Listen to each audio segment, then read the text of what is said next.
یہ ابھی عزیز طالب علم نے صحیح بخاری کے پہلے باب کی پہلی حدیث ہمارے سامنے پڑھی ہے اور اس پوری سند کے ساتھ پڑھی ہے جو ہم سے لے کر نبی کریم سرورۃ عالم صلی اللہ علیہ وسلم تک پہنچتی ہے۔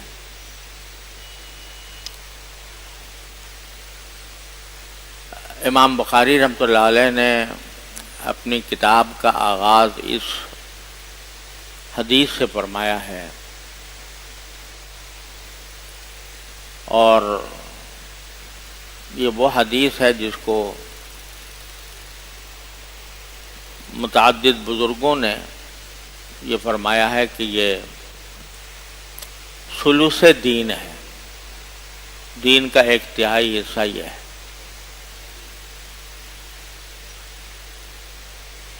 اور حضرت امام حضرت شمس الدین سخاوی رحمۃ اللہ علیہ سے منقول ہے کہ انہوں نے فرمایا کہ میرا بس چلے تو دنیا کی ہر کتاب کو اس حدیث سے شروع کیا جائے۔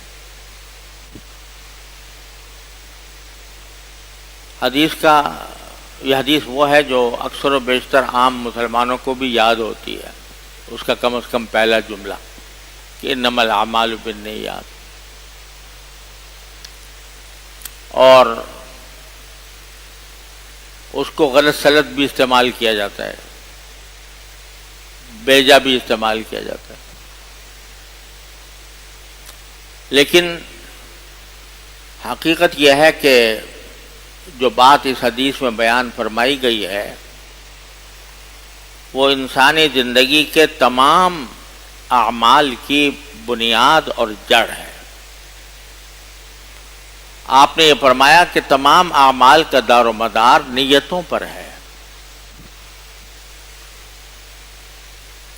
یعنی اگر کوئی عمل اچھی نیت سے کیا جائے گا تو اللہ تعالیٰ کے ہاں مقبول ہوگا اور موجب اجر و ثواب ہوگا، لیکن اگر کسی بری نیت سے کیا جائے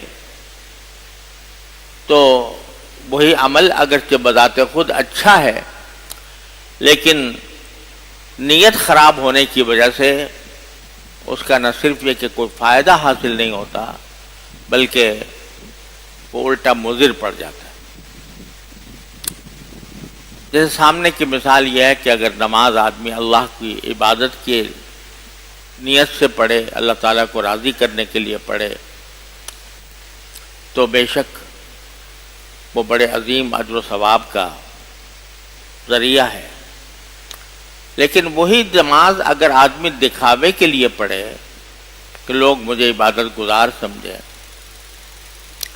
تو نماز تو اپنی جگہ بہت اعلیٰ عمل تھا لیکن اس نیت کی خرابی نے اس کو برباد کر دیا، اس درجہ برباد کر دیا کہ ایک حدیث میں آپ نے کا ارشاد منقول ہے کہ من صلی یرائی فقد اشرک باللہ، جو شخص نماز دکھاوے کے لیے پڑھے تو اس نے اللہ کے ساتھ شرک کیا، کیونکہ نماز تو اللہ کے لیے پڑھنی تھی، وہ مخلوق کے لیے پڑھ رہا ہے، تو یہ شرک ہے، شرک کی ایک قسم ہے۔ تو امام بخاری رحمۃ اللہ علیہ جب یہ کتاب کی تالیف شروع فرما رہے ہیں تو ہمیں اور آپ کو در حقیقت متوجہ کر رہے ہیں کہ آج تم اپنے سبق کا آغاز کر رہے ہو، سب سے پہلے اپنے دل کو ٹٹول کر اپنا جائزہ لو کہ کس نیت سے تم پڑھنے آئے ہو۔ پہلے ہی قدم پر وہ ہماری نیتوں کو درست کرنا چاہتے ہیں، اس لیے یہ حدیث سب سے پہلے لایا۔ امام بخاری رحمۃ اللہ علیہ کو اللہ تعالیٰ نے بڑے عظیم مدارک عطا فرمائے تھے، تراجم ابواب میں بھی ان کے عجیب و غریب مدارک ہوتے ہیں، تو ان میں سے یہ مدرک جو انہوں نے اختیار فرمایا اپنی کتاب کو شروع کرنے کے لیے، یہ در حقیقت علم کے ساتھ علم ظاہر کے ساتھ ہمیں علم باطن کی طرف متوجہ کرنے کا ایک ذریعہ ہے۔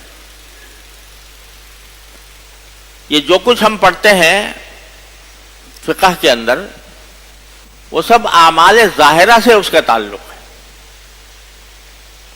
اور اس میں کوئی شک نہیں کہ ان اعمال ظاہرہ کو صحیح سنت کے مطابق ادا کرنا یہ بہت بڑا عظیم مقصد ہے، لیکن اس سے زیادہ اہمیت اس بات کی ہے کہ ہمارے باطن میں جو اخلاق اور اعمال پرورش پاتے ہیں وہ درست ہوں۔ ان میں سب سے اعلیٰ چیز جو ہے وہ اخلاص ہے، اخلاص للہ، مخلصین لہ الدین، قرآن کریم نے فرمایا۔ اس واسطے توجہ اس طرف دلائی جا رہی ہے کہ ظاہری اعتبار سے جو چاہو پڑھتے چلے جاؤ، عمل بھی کرتے جاؤ، لیکن اگر نیت درست نہیں ہے، راستہ نیت کا میں ارادے کچھ اور ہیں، تو فمن کان ہجرتہ الی دنیا یصیبها او الی امرأۃ ینکحها فہجرتہ الی ما ہاجر الیہ، پھر وہ اللہ کے لیے نہیں ہے، کسی اور کام کے لیے۔ یہ سبق دینا مقصود ہے، جس کی وجہ سے یہ حدیث یہاں پر لائے ہیں۔ یہاں ایک اور بات بھی زیر بحث آتی ہے، تفصیل تو انشاءاللہ جب مستقل درس شروع ہوگا تو اس وقت عرض کروں گا، لیکن ایک چھوٹی سی بات ہے جو بہت بڑی بھی ہے اور بظاہر چھوٹی سی ہے۔ وہ یہ کہ سوال یہ پیدا ہوتا ہے کہ امام بخاری رحمۃ اللہ علیہ نے باب تو یہ قائم کیا ہے کہ باب ما جاء فی بدء کیف کان بدء الوحی الی رسول اللہ صلی اللہ علیہ وسلم، کہ رسول اقدس صلی اللہ علیہ وسلم پر وحی کا نزول کس طرح شروع ہوا، یہ باب قائم کیا ہے۔ اور یہ بھی ان کا عظیم مدرک ہے کہ بہت سی کتب حدیث جو ہیں وہ مختلف طریقوں سے شروع کی گئی ہیں، کسی نے عقائد شروع کیا ہے، ایمان سے شروع کیا ہے، کسی نے طہارت سے شروع کیا ہے، کسی نے اور بات سے شروع کیا ہے۔ امام بخاری نے شروع کیا ہے بدء الوحی سے، اس لیے کہ جو کچھ علم ہمیں حاصل ہوا نبی کریم سرورت عالم صلی اللہ علیہ وسلم کے ذریعے، وہ اس کا جو نقطہ آغاز ہے وہ وحی ہے، لہذا محض اسی کا باب سب سے پہلے امام بخاری نے ذکر کیا، کیف کان بدء الوحی الی رسول اللہ صلی اللہ علیہ وسلم، حضور اقدس صلی اللہ علیہ وسلم پر وحی کا آغاز کس طرح ہوا۔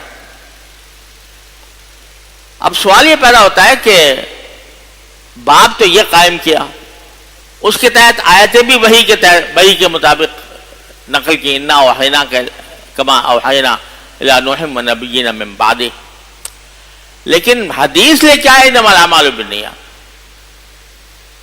جس کا بظاہر وحی سے کوئی تعلق نظر نہیں آتا۔ تو اس کی بہت سی لوگوں نے اس کی توجیحات کی ہیں، پرتکلف بھی ہیں، اور بعض نے کہا نہیں اس کا تعلق کچھ نہیں ہے باب سے، لیکن یہ وہ بات جو میں نے ابھی عرض کی کہ وہ ہمیں اس بات کے لیے کی طرف متوجہ کرنے کے لیے حدیث لائے ہیں کہ جب حدیث پڑھنا شروع کر رہے ہو تو پہلے نیت درست کرو۔ لیکن اگر صرف یہ بات مقصود ہوتی تو پھر باب سے پہلے ذکر کر دیتے، پہلے حدیث روایت کر دیتے پھر باب قائم کر دیتے، لیکن باب پہلے قائم کیا اس کے بعد حدیث لے کر آئے، حدیث یہ لائے۔ تو اس میں ایک نقطہ ہو سکتا ہے واللہ سبحانہ وعلم، وہ نقطہ یہ ہو سکتا ہے کہ ایک سوال دلوں میں لوگوں کے پیدا ہوتا ہے، اور وہ سوال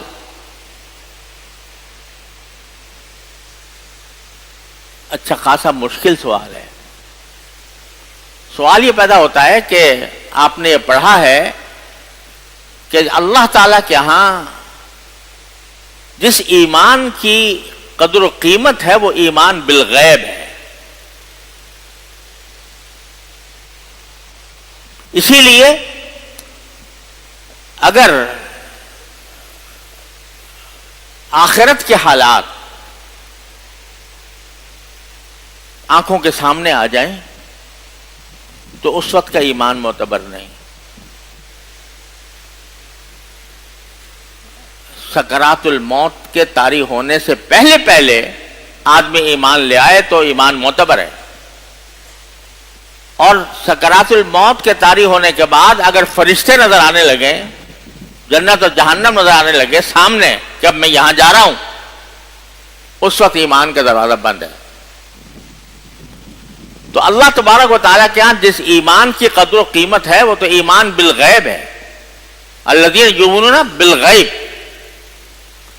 کہ آدمی اندیکھی چیز پر ایمان لائے، بغیر دیکھے ہوئے محض اپنی عقل کو استعمال کر کے ایمان لائے اللہ پر، اللہ کی توحید پر، اللہ کی وحدانیت پر. ایمان بالغیب ہے در حقیقت قدر و قیمت والا. حضرات انبیاء کرام علیہ السلام کا جو ایمان ہوتا ہے وہ ایمان بالمشاہدہ ہوتا ہے، ایمان بالغیب نہیں ہوتا،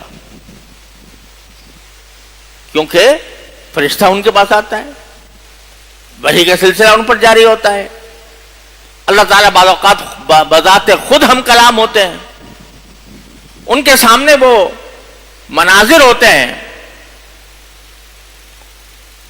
تو ان کا ایمان جو ہے وہ در حقیقت ایمان بالمشاہدہ ہے. سوال یہ پیدا ہوتا ہے کہ قیمت تو ہے ایمان بالغیب کی، اور سارے انسانوں سے مطلوب ایمان بالغیب ہے، اور انبیاء کرام کا ایمان بالمشاہدہ ہے، تو پھر وہ ایمان بالغیب کی جو فضیلت ہے یا ایمان بالغیب کی جو شرط ہے وہ وہاں کہاں کیسے پائی گئی؟ یہ اچھا خاصا مشکل سوال ہے. اس کے بہت سے جوابات دیے بھی گئے ہیں، لیکن جو بات صحیح ہے، واقعے کے مطابق ہے، اور شاید امام بخاری اس کی طرف اشارہ کرنا چاہتے ہیں، وہ یہ ہے کہ انبیاء کرام علیہ السلام پر وحی نازل ہوتی ہے 40 سال، کم سے کم 40 سال گزرنے کے بعد، اور ان کی ابتدائی پیدائش سے لے کر آغاز وحی تک ان کی جو زندگی ہوتی ہے وہ ایسا اس میں ایمان بالغیب ہوتا ہے کہ دنیا میں کسی کا نہیں ہوتا. ساری دنیا کفر میں مبتلا ہوتی ہے، شرک میں مبتلا ہوتی ہے، اور ساری دنیا گمراہیوں کے سیلاب میں بہہ رہی ہوتی ہے، لیکن یہ بندہ اللہ کا، یہ اسی ظلمت سے بھرے ہوئے ماحول میں اس کے لو اللہ کے ساتھ لگی ہوتی ہے، اس کی نیت اللہ تعالیٰ کے ساتھ وابستہ ہوتی ہے کہ وہ اس بات کا طالب ہوتا ہے کہ یہ جو کچھ مجھے نظر آ رہا ہے، آنکھوں سے جو نظر آ رہا ہے، جو کفر نظر آ رہا ہے، جو شرک نظر آ رہا ہے، جو ظلم نظر آ رہا ہے، یہ ظلمت ہے، یہ قابل اتباع نہیں ہے. میں تو صرف ایک خدا پر ایمان رکھتا ہوں. اس ماحول میں تنہا ایک نبی ہوتا ہے، پیغمبر ہوتا ہے، جو ساری دنیا سے ہٹ کر وحی نازل ہونے سے پہلے بھی وحدانیت کا بھی قائل ہوتا ہے، اور اس بات کا پوری طرح اس بات کے لیے تیار ہوتا ہے کہ اس اللہ کے ساتھ جب کبھی کوئی رابطہ پیدا ہوگا تو اس کا میں ہر حکم میرے لیے قابل اتباع ہوگا. اس لیے اس کی نیت یہ ہوتی ہے کہ کسی طرح مجھے اس بارگاہ سے میرا کوئی رابطہ اس طرح کا قائم ہو جائے، بالواسطہ یا بلا واسطہ، جس کے ذریعے مجھے اس کی ہدایت کا نور حاصل ہو تو میں اس کے اوپر عمل پیرا ہوں. تو در حقیقت پیغمبر کا جو ایمان ہے وہ نزول وحی سے پہلے وہ نیت کی بنیاد پر ہوتا ہے، اور نیت کی بنیاد پر ہونے کی وجہ سے وہ اس بات کا حقدار ہوتا ہے کہ جب ایسے ماحول میں جہاں چاروں طرف کفر اور شرک کی ظلمتیں چھائی ہوئی ہوں، وہ اللہ کے ساتھ لو لگا کر یہ امید رکھتا ہے، یہ نیت کرتا ہے کہ میں اللہ کا بندہ ہوں، اللہ کے احکام کی پیروی کروں گا، اس نیت کی برکت سے اس کے اوپر وحی نازل ہوتی ہے. اس پر پھر اللہ تبارک و تعالیٰ یہ انعام فرماتے ہیں کہ براہ راست اس کے ساتھ رابطہ قائم کر کے اس کے اوپر وحی کا نزول فرماتے ہیں. اس طرح نیت کا نزول وحی کے ساتھ ایک بہت بڑا جوڑ ہے، بہت بڑا. اگر دیکھا جائے تو وحی کے نزول کی شاید علت یہ ہو کہ وحی نازل اس لیے ہو رہی ہے اس پیغمبر پر کیونکہ اس نے نیت کی ہوئی تھی اپنے اللہ کے حکم کے اتباع کرنے کی. تو بعد میں پھر اس کو مشاہدہ اس لیے کرایا جاتا ہے تاکہ 40 سال تو اس کا ایمان بالغیب ہی تھا، لیکن بعد میں جب وہ لوگوں کے پاس جائے تو وہ یہ بات کہنے کی پوزیشن میں ہو کہ میں جس چیز کی طرف تمہیں دعوت دیتا ہوں اپنی آنکھوں سے دیکھ کر آیا ہوں. وہاں مشاہدہ ان کو اس لیے کرایا جاتا ہے تاکہ وہ دنیا کے سامنے یہ کہہ سکے کہ جس بات کی طرف میں تمہیں دعوت دے رہا ہوں یہ محض ایک خیال نہیں ہے، یہ میں نے اپنی آنکھوں سے دیکھا ہوا ہے. میں نے جنت اپنی آنکھوں سے دیکھی ہے، میں نے جہنم اپنی آنکھوں سے دیکھی ہے، میں نے اللہ تبارک و تعالیٰ کے احکام فرشتوں کے ذریعے نازل ہوتے ہوئے اپنی آنکھوں سے دیکھے. وہ اس لیے اس کو وہ مشاہدہ کرایا جاتا ہے تاکہ دنیا کے سامنے وہ بات اتنی قوت کے ساتھ پیش کر سکے. لیکن شروع میں اس کا ایمان بالغیب ہوتا ہے. لہذا نیت کو نزول وحی کے ساتھ ایک بڑا دقیق قسم کا جوڑ ہے، ایک ربط ہے، جس کی وجہ سے اس باب کو قائم کرنے کے بعد امام بخاری یہ حدیث لے کر آئے. واللہ سبحانہ وعلم. بہرحال یہ بات اپنی جگہ ہے کہ امام بخاری نے یہ حدیث لا کر ہمیں سب کو متوجہ کیا ہے اپنی نیتوں میں اخلاص پیدا کرنے کے لیے. تو آج ہم جب اپنی تعلیم کا آغاز کر رہے ہیں تو اس حدیث کو پڑھنے کا مقصود یہ ہے کہ آج پہلے ہی دن ہم اپنی نیتوں کو خالص کریں، اپنے دل میں یہ سوچیں کہ ہم کیوں پڑھ رہے ہیں، مقصد کیا ہے. اس مقصد کو پہلے اپنے دل میں صاف کر کے اپنی نیت کو اس کے مطابق کر لیں.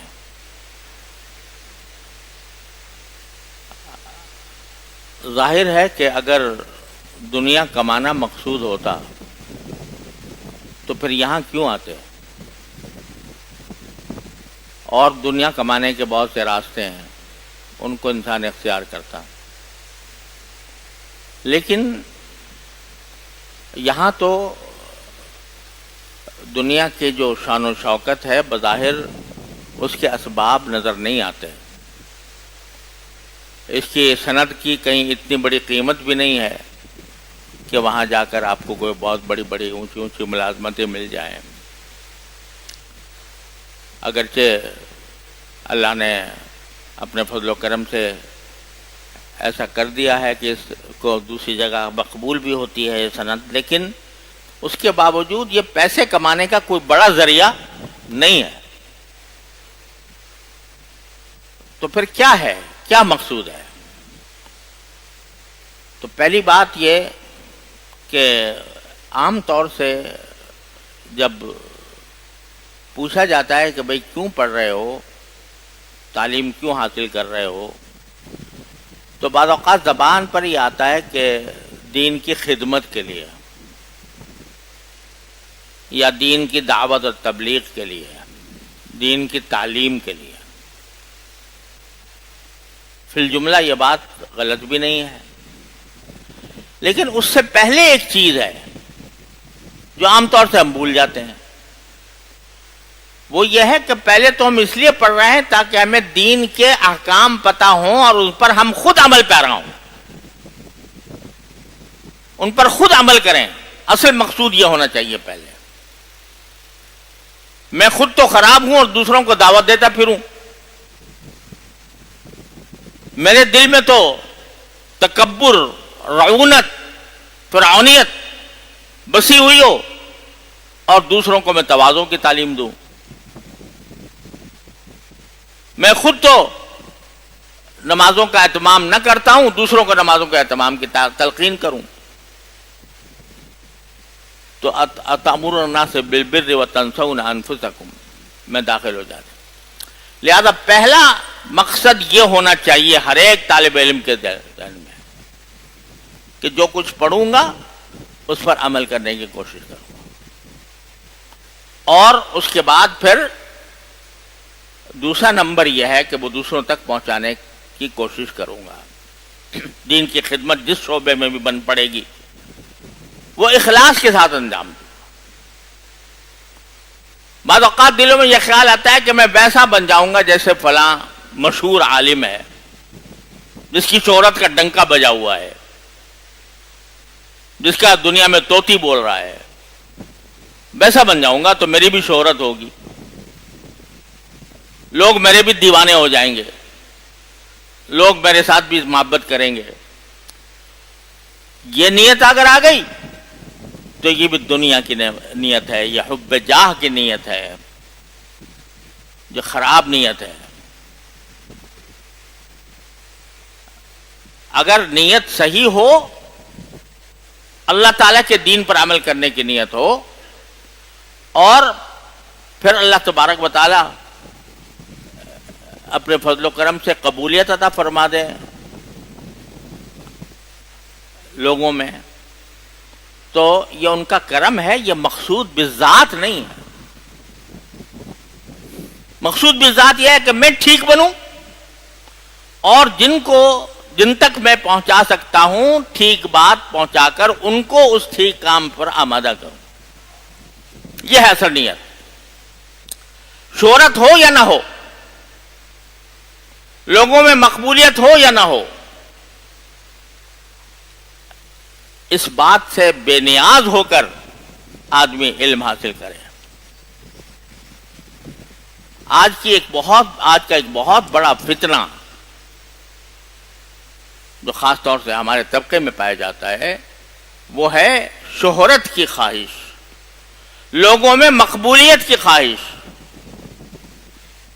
یہ بات کہ لوگ مجھے پسند کریں، میرے سامعین زیادہ ہوں، میرے سننے والے اور چاہنے والے زیادہ ہوں، یہ انتہائی فاسد نیت ہے. حدیث میں رسول کریم صلی اللہ علیہ وسلم نے اس کو تشبیہ دی ہے کہ جیسے ایک بھوکا بھیڑیا بکریوں کے گلے میں چھوڑ دیا جائے اور بکریوں کے گلے میں وہ فساد پھیلائے گا، اس سے زیادہ فساد یہ شہرت کی محبت، جاہ کی محبت، مقبولیت کی محبت، حب جاہ.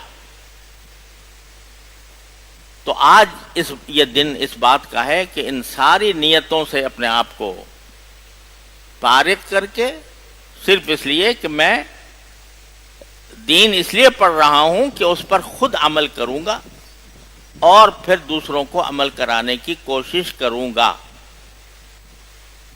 اور اگر میرا کوئی ایک بھی چاہنے والا نہ ہو تو بھی میں لگوں گا اسی مشغلے میں، اسی پر موت آ جائے تو بس میں اپنی کامیابی سمجھوں گا. یہ نیت ہونی چاہیے تعلیم کے آغاز ہی میں. اس لیے ہم یہ حدیث سب سے پہلے پڑھتے ہیں. اللہ تعالیٰ یہ اخلاص ہمارے دلوں میں پیدا فرمائے. ارے دنیا کیا ہے، کوئی تمہیں اچھا سمجھے برا سمجھے، تمہاری تعریف کرے تمہاری مذمت کرے، سب ہوا میں اڑ جائے گی. اگر آج تمہارے اوپر تعریف کے ڈونگرے برسائے جائیں اور اللہ بچائے قبر میں جا کر پٹائی ہو رہی ہو تو وہ تعریف کے ڈونگرے کیا اس قابل ہے کہ ان کے پیچھے لوگ چلیں، ان کی خاطر لوگ اپنے کام انجام دیں؟ اس لیے اپنے ذہن کو بالکل حب مال سے، حب جاہ سے آزاد کر کے خالصتاً اللہ کی رضا کے خاطر علم حاصل کرنے کی نیت آج سے ہی کریں۔ اور جیسے ماشاءاللہ مجھ سے پہلے مولانا زبیر صاحب نے فرمایا، حضرت صدر صاحب دامت برکاتہم کا ارشاد، اور میں بھی اپنے ساتھیوں سے ہمیشہ یہ عرض کیا کرتا ہوں کہ جب سبق شروع کرنا شروع کرو تو سبق سے پہلے 2 رکعت حاجت پڑھ کر اللہ تعالیٰ سے دعا کرو کہ یا اللہ یہ میں کام شروع کر رہا ہوں، میرے نیت کو بھی خالص بنا دیجئے اور میرے عمل کو بھی اور میرے اس کام کو میرے لیے آسان بھی فرما دیجئے اور اس میں برکت بھی عطا فرما دیجئے۔ 2 رکعتیں ہر شخص نماز حاجت پڑھ کر، چاہے استاد ہو یا طالب علم ہو، پھر یہ کام شروع کرے، انشاءاللہ تعالیٰ اس میں برکت عطا فرمائیں گے۔ دوسری بات بھائی یہ ہے، میں تمام طلبہ سے عرض کرتا ہوں اور بلکہ اساتذہ کرام سے بھی گزارش کرتا ہوں، امام مالک رحمۃ اللہ علیہ کا ایک ارشاد ہے جو ہم سب کو ہمیشہ یاد رکھنا چاہیے۔ وہ یہ فرماتے ہیں کہ العلم لا يعطيك بعضه حتى تعطيه كلك، علم تمہیں اس وقت تک اپنا کچھ حصہ نہیں دیتا جب تک کہ تم اپنا پورا آپ اس کے حوالے نہ کر دو۔ کیا معنی؟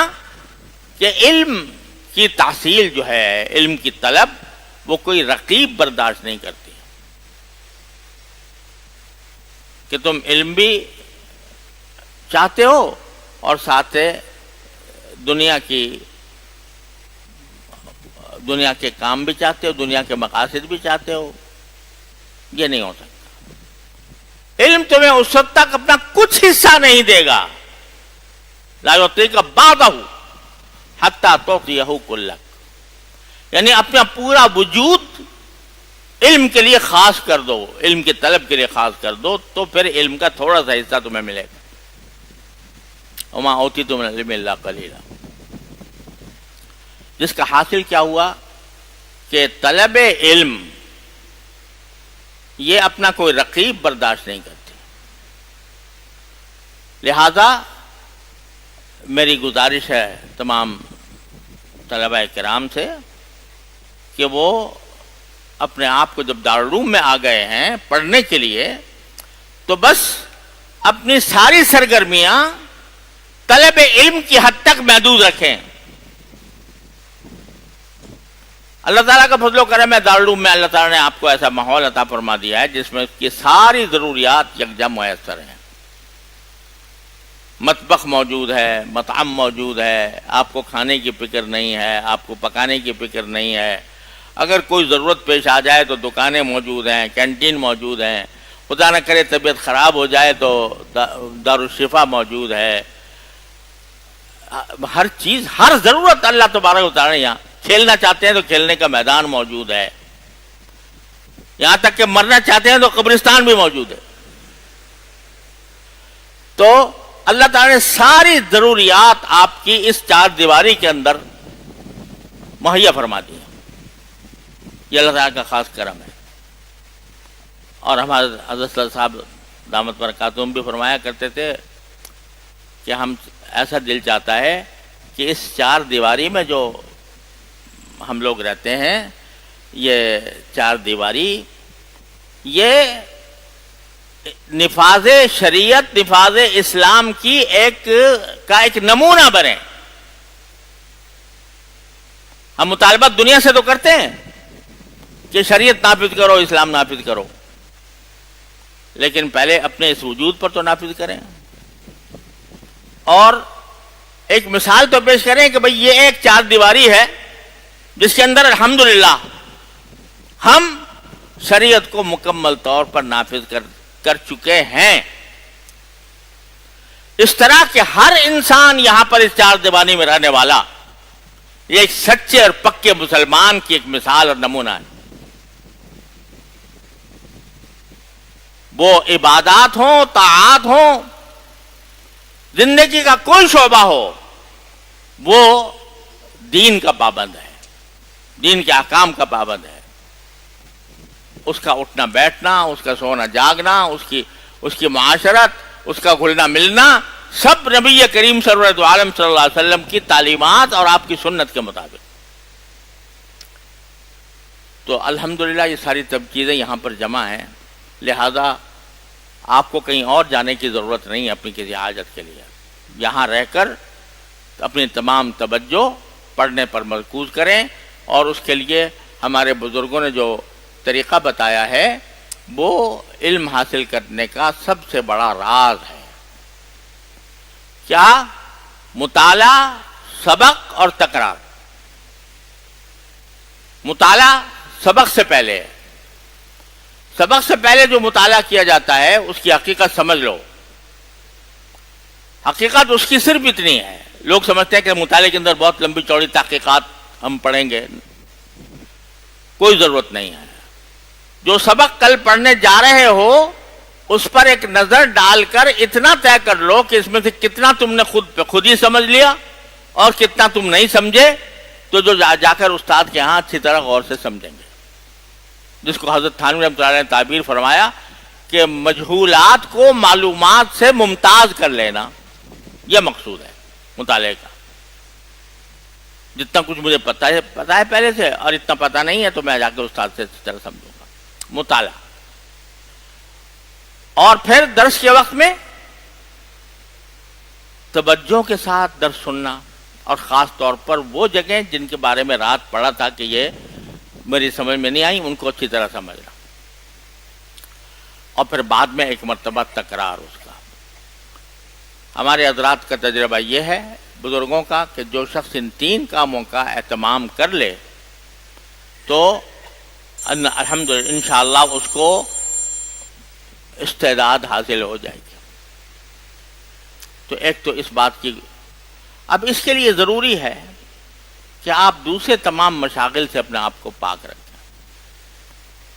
اور آج کل ایک بہت بڑی مصیبت، بہت بڑا فتنہ، عظیم فتنہ وہ موبائل کا ہے. خاص طور سے وہ موبائل جس میں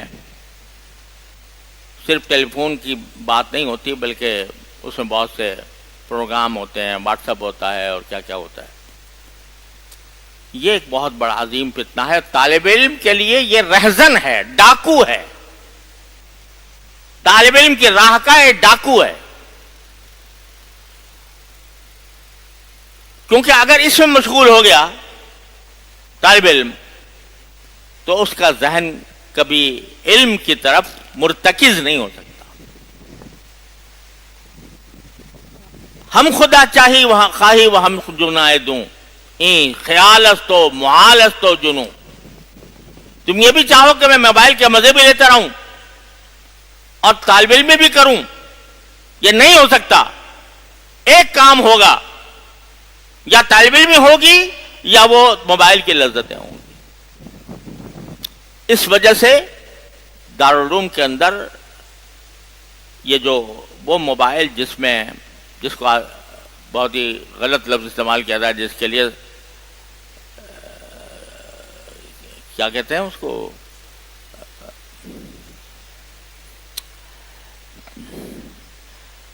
جس کا عربی میں ترجمہ کیا جاتا ہے الہاتف الذکی، اسمارٹ موبائل، یعنی اس میں سبھی کچھ ہوتا ہے. تو نام اس کا اسمارٹ ہے اور عربی میں اس کو الہاتف الذکی کہتے ہیں، لیکن وہ الہاتف الغوی ہے. اصل میں وہ گمراہی کا ایک سمندر ہے. لہذا اگر طالب علم بننا چاہتے ہو تو موبائل، اس قسم کے موبائل سے کنارہ کرنا ہوگا. لہذا دارالعلوم میں ایسا موبائل رکھنے کی مطلقاً ممانعت ہے. جن کے پاس موبائل ہو یا تو اپنے گھر بھجوا دیں ایسے موبائل، یا دارالطلبہ کے قیم کے پاس جمع کرا دیں. بالکل اجازت نہیں ہوگی. اور پچھلے دنوں ہم متعدد طلبہ کا اس بنا پر اخراج بھی کر چکے ہیں کہ ان کے پاس چوری چھپے انہوں نے اس قسم کے موبائل رکھے ہوئے تھے. کیوں بھائی کرو گے اس پر پابندی؟ نہیں. ہاتھ اٹھا کے بتاؤ. کوئی شخص موبائل نہیں رکھے گا کہیں بھی، نہ دارالطلبہ میں نہ درسگاہ میں. اور اس سلسلے میں مزید ہدایات جو ہیں وہ آپ کو جاری کر دی جائیں گی کہ اگر وہ ایسا موبائل ہے جس میں یہ فتنے نہیں ہیں، سادہ موبائل جس میں کوئی کارڈ بھی نہ ڈالا گیا ہو، اس کی اجازت بعض شرائط کے ساتھ ہوگی جس کا اعلان کر دیا جائے گا۔ لیکن اگر تم باقی طالب علم بننا چاہتے ہو، اپنی جانوں پر ظلم نہیں کرنا چاہتے، اپنی زندگی برباد نہیں کرنا چاہتے، تو اس قانون پر عمل کرنا ہوگا۔ دوسرا یہ کہ جب طالب علمی ہے اور وہ اپنا کوئی رقیب برداشت نہیں کرتی، لہذا کوئی جلسہ، کوئی جلوس، کسی قسم کی سیاست، کسی قسم کا اجتماع، اس کی قطعاً ممانعت ہے۔ طالب علمی کے دوران آپ کو خالص طالب علم بن کر رہنا ہے۔ العلم لا یعطیک بعضہ حتی تعطیہ کلک پر عمل کرنا ہے۔ لہذا ہر قسم کے اجتماعات، جماعت بندیاں یا کسی بھی بنیاد کے اوپر کوئی جلسہ جلوس میں شرکت، یہ 100% منع ہے دارالعلوم میں۔ اگر اس قسم کا کوئی ارادہ ہے تو بھائی راستے کھلے ہوئے ہیں، ہم آپ کو مجبور نہیں کرتے، آپ کہیں اور جا چلے جائیں۔ لیکن اگر یہاں پڑھنا ہے تو ان پابندیوں کو ملحوظ رکھنا پڑے گا، اس کے بغیر آپ یہاں پر طالب علم بن کر نہیں رہ سکتے۔ اور آخری بات بھائی یہ ہے کہ جیسا میں نے شروع میں عرض کیا کہ اصل مقصود جو کچھ ہے وہ اپنی اصلاح ہے، اپنی تربیت ہے، اور اپنے اعمال و اخلاق کو سنت کے مطابق ڈھالنا ہے۔ اس کے لیے یہ ضروری ہے کہ اپنے اساتذہ سے ان کی ہدایات، اساتذہ کی ہدایات جو تربیت سے متعلق ہیں، ان کو غور سے سمجھیں اور اس پر عمل کرنے کا اہتمام کریں۔ اتباع سنت صرف چند ظاہری اعمال میں نہیں ہے کہ بس ہم نے داڑھی رکھی ہوئی ہے، ہم نے لمبا کرتا پہنا ہوا ہے، ہم نے ٹخنوں سے اونچا لباس پہنا ہوا ہے، صرف اتنا ہی نہیں ہے۔ یہ بے شک ہی بہت بڑی نعمت ہے، یہ ساری ضروری ہے یہ بھی، لیکن اتباع سنت انسان کی زندگی کے ہر شعبے میں ہوتا ہے۔ وہ دوسروں کے ساتھ معاملات کرتے ہوئے اخلاق کیسے ہیں اس کے، وہ نرمی کا معاملہ کرتا ہے یا سختی کا معاملہ کرتا ہے، وہ حلم اور بردباری رکھتا ہے یا غصے میں آ جاتا ہے، وہ لڑائی جھگڑا کرنے کا عادی ہے یا صلح راشتی کے ساتھ رہنے کا عادی ہے۔ اس کی زبان جو ہے، اس کی زبان پر کوئی غلط کلمہ تو نہیں آتا، وہ غیبتیں تو نہیں کرتا، وہ جھوٹ تو نہیں بولتا۔ یہ سارے کام ہیں جو سیکھنے ہیں یہاں رہ کر، آپس میں دوسرے کے ساتھ کس طرح رہنا ہے، دوسرے کے حقوق کو کیسے رعایت کیسے کرنی ہے۔ قرآن کریم نے فرمایا ایک پڑوسی کا ہوتا ہے، ایک جار الجنوب والصاحب بالجنب، جو تھوڑی دیر کے لیے بھی تمہارے ساتھ بیٹھا ہو، اس کے بھی کچھ حقوق ہیں، وہ کس طرح ادا کرو گے، اس کا اہتمام کرنا ہوگا، اس کی تربیت لینی ہوگی۔ ہر چیز کا شریعت نے ایک حدود مقرر کی ہیں، وہ اس حدود کے اندر ادا ہو رہی ہے نہیں ہو رہی ہے۔ اس کے لیے انشاءاللہ حضرات اساتذہ کرام بھی توجہ دیں گے آپ کی تربیت پر، اور آپ کو اس تربیت کو یعنی خندہ پیشانی کے ساتھ قبول کرنا چاہیے، تاکہ آپ صحیح معنی میں ایک اچھے پکے مسلمان بن کر، متبع سنت مسلمان بن کر یہاں سے نکلے۔ عالم بننا بہت بڑی بات ہے، پہلے ایک متبع سنت مسلمان بن جائے آدمی تو یہی بہت بڑی بات ہے۔ تو اس کے لیے جو کچھ ہدایات دی جائیں آپ کو، ان ہدایات کی پیروی کرنی ہوگی۔ دارالطلبہ کے اندر بھی ہدایات لکھی ہوئی ہیں، کہ کس طرح رہنا ہے. اگر اس طرح رہنے کا ارادہ ہے اور اس کو آپ سمجھتے ہیں کہ آپ کی آئندہ زندگی کے لیے یہ ہدایات کارآمد اور مفید ہیں، تو اہلاً و سہلاً آپ آئیے، خوش آمدید ہم آپ کو کہتے ہیں. ہم آپ کی حتی الامکان خدمت کی کوشش کریں گے. لیکن اگر یہ خیال ہے کہ ان میں سے فلاں ہدایتیں جو ہیں میرے دل کو نہیں لگ رہی، میں ان کی پابندی نہیں کر سکتا، تو پھر بھائی آپ کسی ایسے جگہ چلے جائیں جہاں وہ ہدایات نہ ہوں. یہاں رہنا ہوگا تو پھر ہدایات کی پابندی کرنی ہوگی. اور امید ہے کہ آپ حضرات خوش دلی کے ساتھ اور اپنا فائدہ سمجھ کر ان ساری ہدایات پر عمل پیرا ہوں گے.